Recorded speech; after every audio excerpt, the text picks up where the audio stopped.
Welcome back to another episode of Back to the Futures, the official podcast of the Futures League, presented by 78 Sports.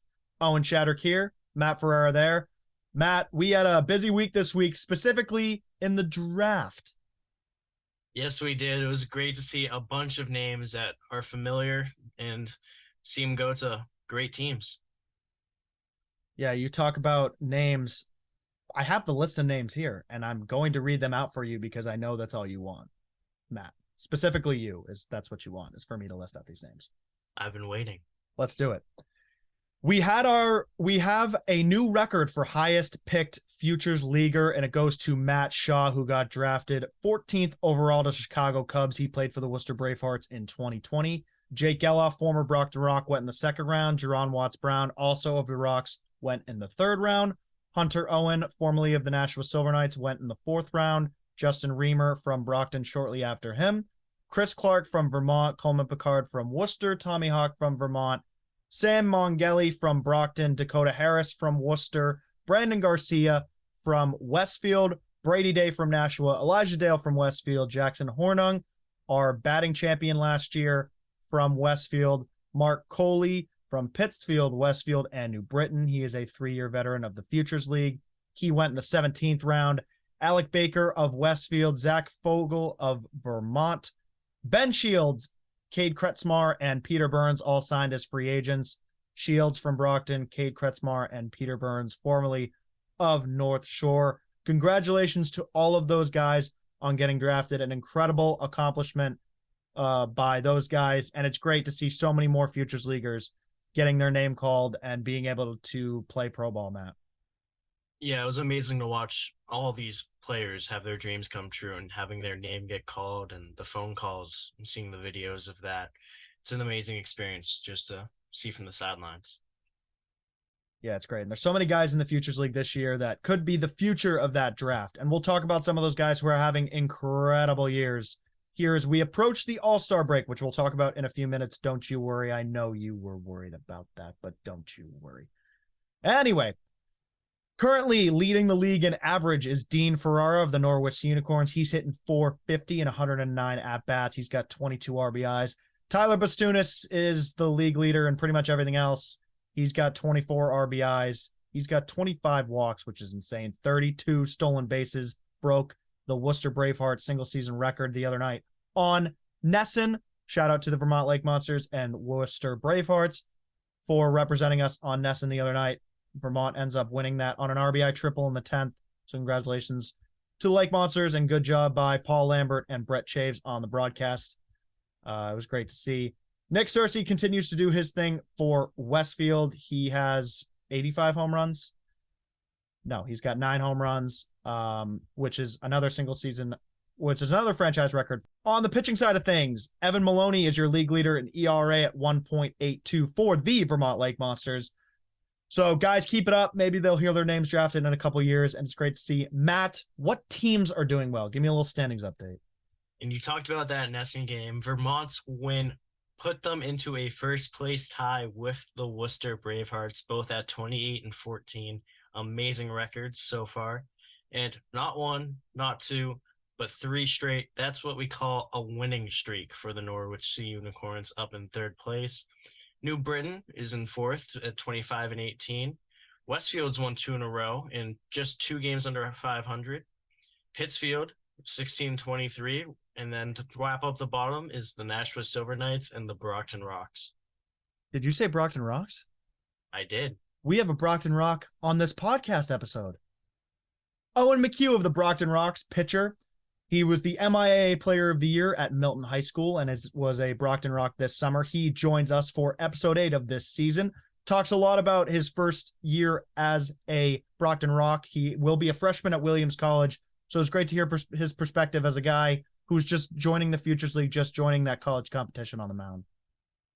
For sure. It's great to see the insight that we hear a lot about in the competition upscale from high school to college. So it's great to see how he's been navigating that. Yeah, it'll be great to see. We'll get you that interview in a minute. But first, a couple of scheduling notes for you guys. Here, we are recording this on Friday, July 14th. On Monday, July 24th, we have the first day of our 2-day All-Star festivities in Burlington, Vermont. It's coming up. It's faster than you think. By time we see you next, we'll have an All-Star game special ready for you. We're very excited to record that. Burlington, Vermont, CJ Knudsen and company is ready for Futures League fans' arrival. They've got a lot of great things planned. Once again, that is Monday, July 24th and Tuesday, July 25th. We look forward to seeing everybody there. Tickets can be found on the Vermont Lake Monsters website. We also have 3 more NESN games on the next 3 Thursdays here in July and the first week of August. You don't want to miss those. And if you only have NESN or you don't have NESN and you still want to watch Futures League games, there's always a way to do that with the FCBL Network. Week pass $10, month pass $30, full season pass $99. I'd buy the full season pass because we've still got a full season left. Absolute bargain. Absolute bargain right now. Don't buy the month pass. That's a ripoff. That's false advertising. No, I'm just kidding. But Owen McHugh is our episode for this week. Stay tuned next week for our All-Star Game special. And anything else, Matt? No, sir. I think it's time for Mr. Owen McHugh, the MIAA Player of the Year and Brockton Rox. Here is Owen McHugh. We now welcome on our next guest here on Back to the Futures. He is spending the summer before his freshman year with the Brockton Rox as he is heading to Williams College in the fall. It is Owen McHugh. Owen, how you doing today? I'm good, thank you. How are you? We're doing well, man. And we'll get started here right off the bat. You were going in your freshman year at Williams College, but your first stop before that is Brockton with the Brockton Rox. What has your first Futures League experience been like this summer? Yeah, it's been great. Just kind of like getting into, well, first of all, just like the college experience, getting some innings in against really good batters. It's been really big. So that will help me going into this upcoming spring. I'll have an edge on some of the other freshmen, as well as just meeting some new guys, some really good ball players. And you talk about that college experience. This is your first time pitching in front of college level talent with guys from D1 to D3 spread around the league. What's it like to face the new competition? Yeah, it's definitely a lot harder. It's a learning curve for sure, but I think the wood bat helps a little bit. You know, you're not getting a lot of strikeouts, but they're not barreling everything up into the gap. So they're definitely making contact though. They're very good hitters. So it's been a learning curve, but you know, it's just been fun. Yeah, that's always good. And I don't know, did your coach talk to you at all before you went to Brockton about the opportunity to face competition like that? Yeah, he told me it would just like it's just. I think yeah, my high school coach was telling me that it would just like give me a huge edge going into freshman year. Obviously jumping from high school hitters where it's just like not everyone's fully into it, and there may be some skinny freshmen, you know, they're not built, and just all these guys are just massive, and they're just, you know, they're hitting hours on hours every day, and they're all fully committed. So it's definitely just like kind of helps transition, I think. Yeah, and obviously we talk about the competition, but yourself personally, how have you felt on the mound this summer? You're sporting a 3.73 ERA, striking out 13 batters and 21 in a 2/3 innings. How have you felt so far this summer? I felt pretty good. Definitely getting hit around more than in high school, but we have a good defense behind us, so it's just been feel like just like the culture with all these guys, are really good ball players. It's just been a fun experience, and it's been helpful, definitely. And you've talked about the strikeouts a little bit and how guys aren't striking out as much and you might be inducing more contact. Is there a bigger difference that you've noticed in your style of pitching moving into the Futures League, either using more off-speed pitches or trying to use that contact to your advantage to go deeper into games? So for our team, like we didn't have a lot of pitching. Like a lot of pitchers had like hit their limits. So our coach wanted like 3 pitchers in the batter to be out of the box. So we were just pounding the zone with fastballs mainly. I think my first like 7, 8 innings, I only threw fastballs. and I didn't really have a well-developed curveball, so I didn't want to throw that. But I had a pretty good changeup, so it's kind of a lot of fastballs though. Not I wasn't really going to the off speed as much. And from the specifics when you're on the mound to maybe lessons that you've learned off the mound, what are the biggest things that you've been taught or that you've learned coming out of this summer and that you're going to bring back to school with you? Um, Definitely just like I would say just pound the strike zone. Walks are going to be killer because some of these guys can really run. So you walk them or you mess around like 0-2 and come hit them inside.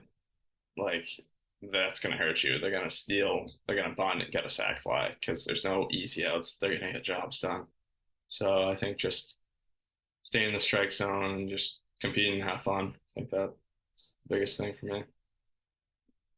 And one thing about the Futures League is the amount of exposure that you get to guys who have already played pro ball or major league scouts who are scouting for pro ball. So what is it like to be able to play in front of major league scouts at some of your games and be able to play in front of coaches around the Futures League who have played in the minor leagues and in the major leagues as well? Yeah, it's definitely cool. I think both of our coaches played professional baseball, or two of the three, and they just like they've been there and they know what it takes. And coach slogans like all over, just like being accountable and being on time and just hustling while you're there. So it's kind of they know what it takes, and it's just been cool. And we're almost halfway through the summer, we're coming up on the All-Star break, and we still got a lot of time left. But what have you learned in your first year in the league that you would pass on to anyone that would want to play in the Futures League down the line? I would say something I learned would be that others are willing to help. Like some of these older guys, they are willing to help with anything you ask in terms of advice for college or in terms of just like pitching grips, anything that if you want to get better, they're willing to help you. Everyone here is competing and they want to get better. They want the best for the team and just it's a friendly environment and the guys are cool. So it's just a fun time. I love that for sure. It is an amazing experience, especially when you start to get close and the more and more into the summer and the team gels and get to get used to everybody instead of just walking in every day and seeing a new face. But for you personally, as a pitcher, you obviously have to start and come out of the pen as everybody does in their career. Which one do you prefer and why? I like starting because like you know when your day is and you can like prepare. I mean, you want to prepare every day, like you're pitching anyways, but it's just like different. You're locked in from start to finish instead of maybe you're in the bullpen, just like talking to some of the guys, you're watching the game, but all of a sudden you just get a call and you're going in like two batters. It's just a different like mindset. So I like starting, but whatever helps the team, gotta do. Yeah, it's definitely a whole different game just in the sense of warming up 2, 3 times in the bullpen versus once to go along you're starting. So And whether you're starting or in the pen, the pitching arsenal is pretty much the same. So we've asked a number of guys this season, and I'll ask you too. What is in your pitching arsenal, and what's your favorite pitch to throw, and why? So I got fastball, changeup, and then I've kind of mixed between curveball and slider because like I had some issues in the bullpen this spring, so I kind of stopped with the breaking balls because I didn't need it as much in high school. But they're both not great if I'm gonna be honest. But I went curveball last game, and once I get settled in, it works pretty well. So uh, that's probably I'd say my fastball is my favorite pitch, though, for sure. yeah, and there's importance in just even having a third pitch, like even if it's not amazing, just throwing off vision of the batters. Yeah, for sure. You don't want people sitting on a 1-2 pitch mix. It's not a good recipe. Yeah, you got to mix it up. Got to keep them on their toes for sure. Hold on, we'll get right back to the futures, but first, we want to share a message from our friends at 78 Sports. Do you have kids playing baseball or softball? We all know practice time is limited, especially here in New England, not to mention the cost of lessons and cage time can add up very quickly. Save yourself time and money by giving your kids what they need to work on their game at home. Our friends at 78 Sports can help you put together the perfect at-home training setup. Whether you want to start small with just a tee and a net, or looking to set up a full cage with turf and a pitching machine, they have you covered. And I've used their stuff before. I've seen their facilities. They definitely cover everything. The team at 78 Sports design and install hundreds of at-home and commercial sports training facilities. So let them help you find the perfect setup for your space. Visit the 78 Sports website at 78sports.com. That's SEVENTY, the number 8, sports.com. For a limited time only, by just mentioning Back to the Futures, you'll receive a 10% discount off your order. That's SEVENTY, number 8, sports.com. Now, back to your regularly scheduled programming. And we talked about the Futures League, but now let's talk about school. You're at Williams College. I want to ask, what led you to Williams College? What was the recruitment process like there?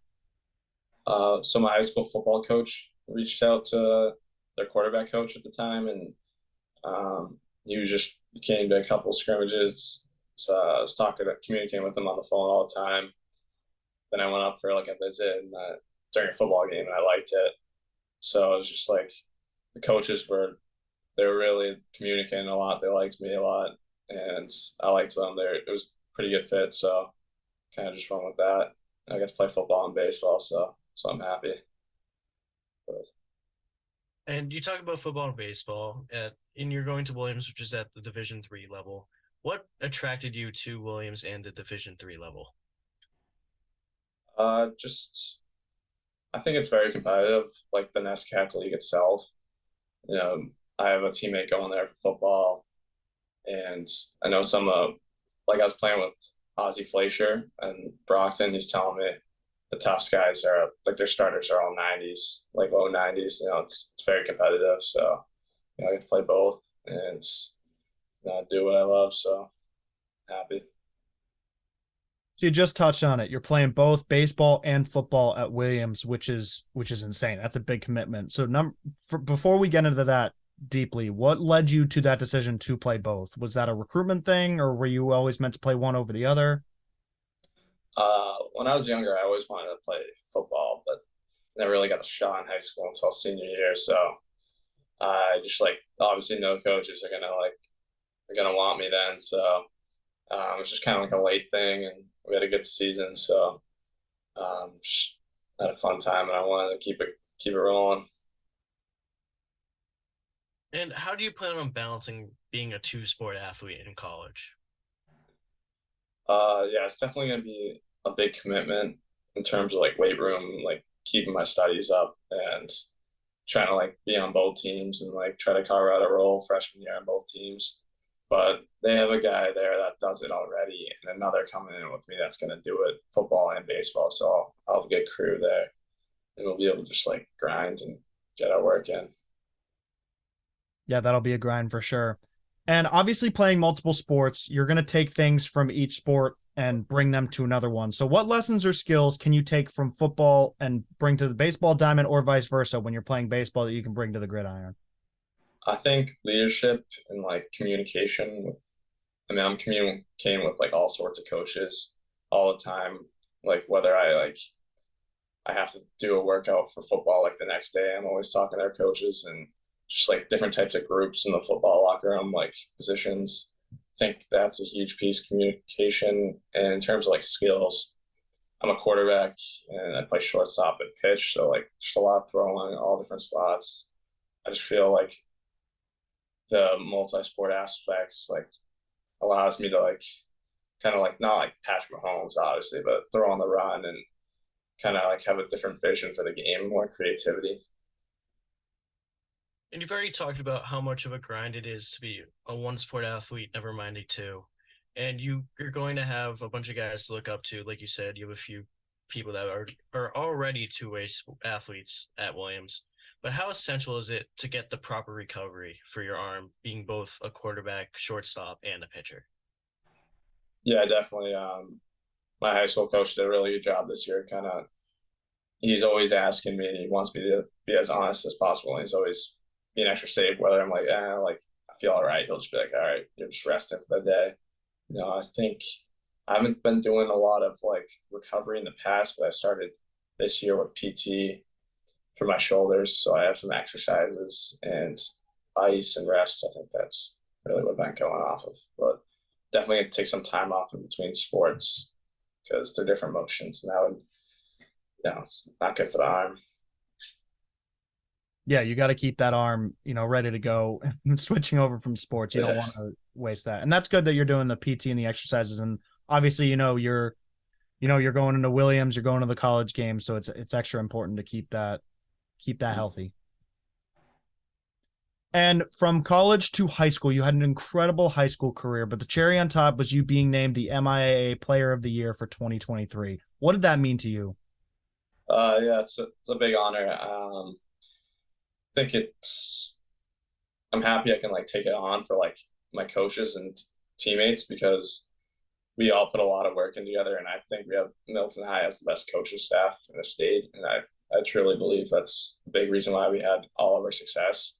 So playing with the Rox and all these freshmen, they're incredible players. It's just an honor to be named among and the top players. So just happy with that.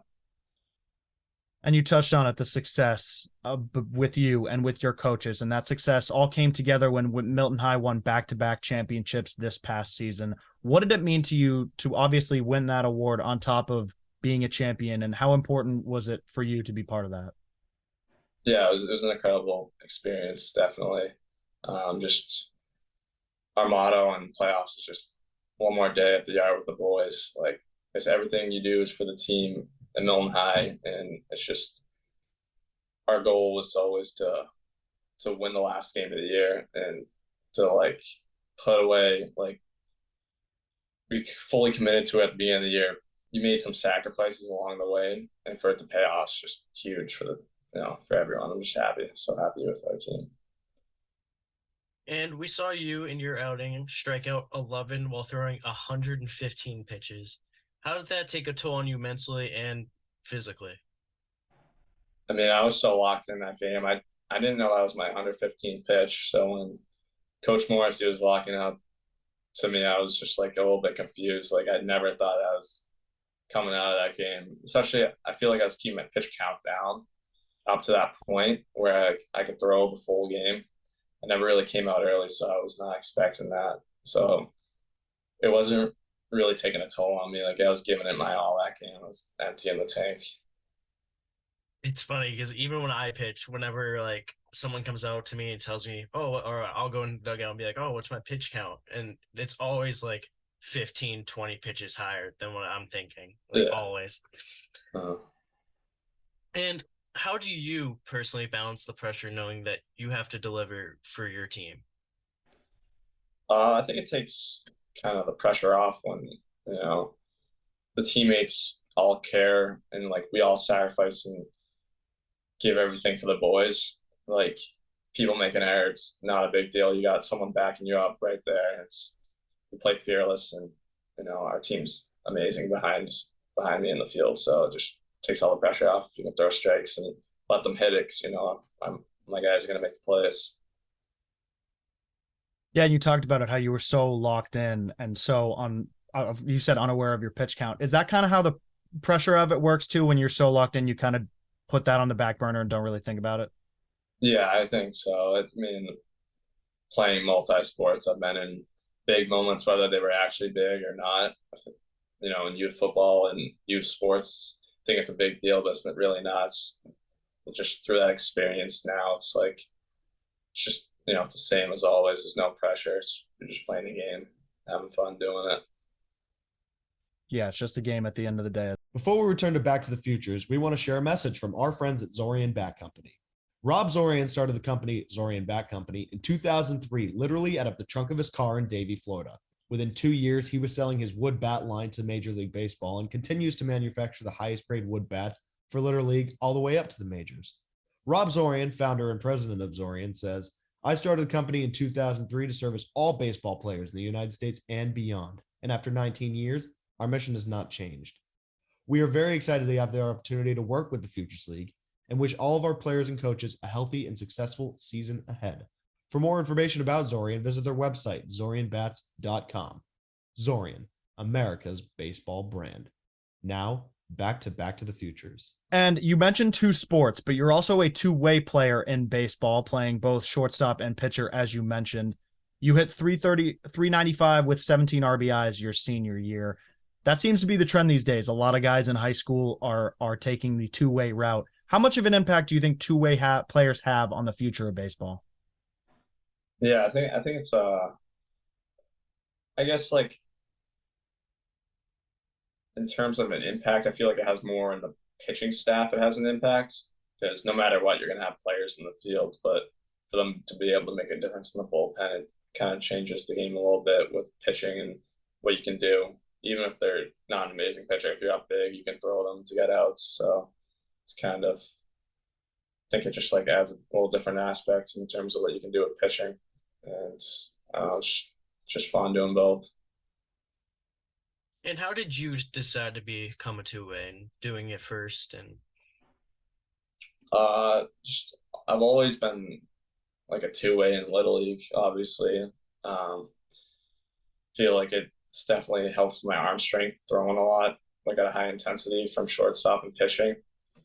And I've always just grinded at it. So I was lucky enough to be able to do both in high school and now in college. So it's just like working hard, yes. and I think you just touched upon it, but that was my next question was, do you plan to do both at college? Yeah, that's the goal, but we'll see when we get there. Whatever's best for the team. Just gonna do whatever the coach wants me to do. Yeah, of course, you got to do what the coach wants, but coach, we want him to be a two-way player. Let's get that going. Yeah. And between pitching and hitting, is there one you prefer over the other, or is you're just happy to be there? What's the preference there? I don't have a preference when I'm in the moment, but it's more fun being a hitter if you're like sitting in the bullpen all day. Like if you pitch the day before and you're not gonna pitch the next day, you're like, oh, I wish I was like in the dugout, like, in the lineup. But if you're on the mound versus like in the batter's box, they're both I'm just a competitor, so I love it. A big storyline with Milton High School the last couple of years has been the dominance of two starting pitchers. You guys having an incredible 1-2 going into each year. And this year was you and sophomore Scott Longo. I wanted to ask, what does it mean to not only be recognized as a top pitcher, but to be able to mentor and help someone like Scott, who's a sophomore and has a couple of years left to prove that he's a top dog in that high school system? Yeah, I think it's a fun experience. Like I like giving back. Charlie and Brian were very instrumental in helping me develop as a pitcher. So I'm glad to help with Scott, but he's very far along for a sophomore. He doesn't, he knows the game well, and I'll give him whatever he needs, but he doesn't need much help from me. He's a stud. He's gonna do great things. And we talked about you being a two-sport athlete going into college, but in high school, you also played hockey. What was that experience like? Yeah, hockey, that was a great time. Just being in the locker room. I feel like some of my closest friends were on the team there. So we had a great time. Just every day just showing up, being in the locker room, competing. Hockey's awesome. So that was good, great experience. You talked about the importance earlier when balancing of resting and time in between sports. How hard was it balancing all three sports and changing from season to season?